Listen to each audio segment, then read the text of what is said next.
शहदाद कोट खां ख़बर शामिल कंदासीं। आफ्ताब राजपूत जी रिपोर्ट मुताबिक़ ए सेक्शन थाणे जी हद कुबो bypass road Soomro petrol pump जे वेझो ॾोह जे इरादे सां बीठल फौरन सां पुलिस मुक़ाबले बाद पुलिस ॿिनि ॾुआरनि खे ज़ख़्मी हालत में हथियारनि समेत गिरफ़्तार करे वरितो, जॾहिं त ॿिया ॾुआरी राति जी ऊंदाहीअ जो फ़ाइदो वठी फरार थी विया।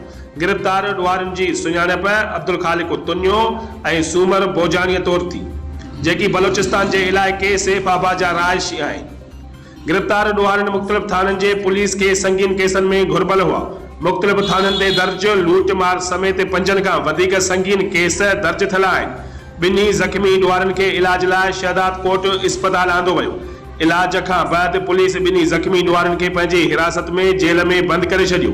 एसएसपी कंबर शहदाद कोट बशीर अहमद बिरोही राब्तो कंदे मीडिया खे ॿुधायो त ज़ख़्मी ॾुआरी फुर जे नियत सां मौजूद हुआ। ॾुआरनि पुलिस खे ॾिसी उन्हनि जे मथां फायरिंग कई ऐं पुलिस जी जवाबी फायरिंग में 2 ॾुआरी ज़ख़्मी थिया। उन वधीक चयो त मुक़ाबले में शामिल पुलिस एहलकारनि खे शाबाश ऐं इनाम ॾियण जो पिणु ऐलान कयो वियो आहे।